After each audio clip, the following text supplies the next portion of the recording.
Bonjour à toi et bienvenue dans cette nouvelle vidéo YouTube.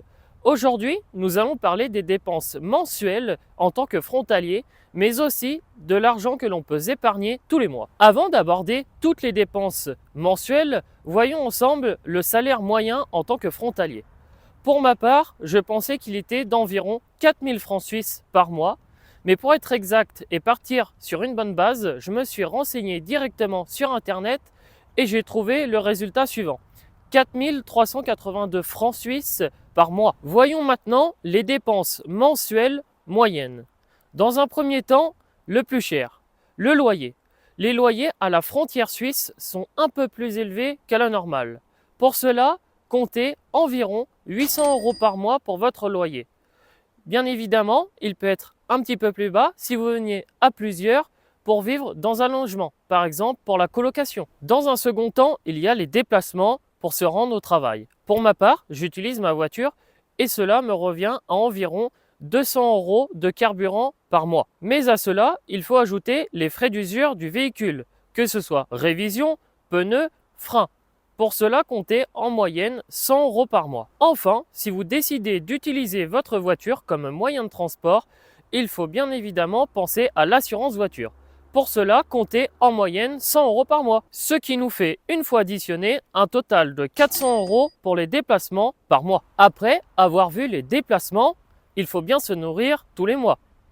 Pour cela, comptez environ 60 € par semaine, ce qui revient à une moyenne d'environ 250 € par mois.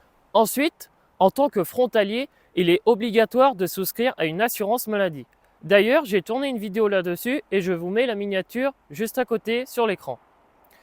Cette assurance maladie varie en fonction de vos besoins et ceci coûte environ 250 € par mois. Bien évidemment, il ne faut pas oublier les dépenses mensuelles habituelles pour vos abonnements, que ce soit le téléphone, les films, la musique, la salle de sport et j'en passe.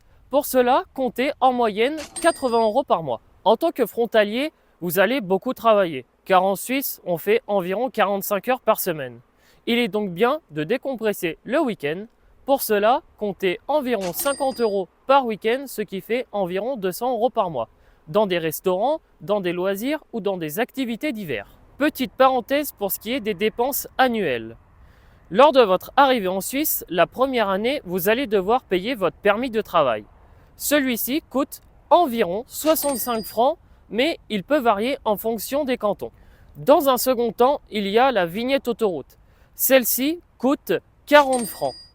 Il faudra la changer tous les ans et celle-ci permet de prendre l'autoroute partout en Suisse car il n'y a pas de péage ici. Après avoir vu ensemble les dépenses moyennes mensuelles, on arrive à un total de 1980 € chaque mois. Bien évidemment, ces dépenses mensuelles ne prennent pas en compte les dépenses exceptionnelles, que ce soit anniversaire, voyage ou toute autre dépense, que ce soit pour un souci demandant un financement, une panne de voiture, un téléphone cassé, un achat d'ordinateur et j'en passe. Si l'on soustrait les dépenses mensuelles par rapport au salaire moyen d'un frontalier, nous pouvons voir qu'il est très facile d'épargner chaque mois, environ 2400 € par mois. Mais attention, ceci peut varier en fonction de vos dépenses autres, que ce soit crédit ou dépenses exceptionnelles.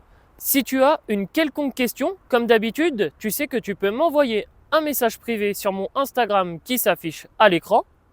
Merci à toi d'avoir pris le temps d'avoir regardé ma vidéo. On se retrouve dans 2 semaines pour une nouvelle vidéo. Et surtout, n'oublie pas de t'abonner pour donner un maximum de force. Ciao ciao pour une prochaine vidéo. À bientôt.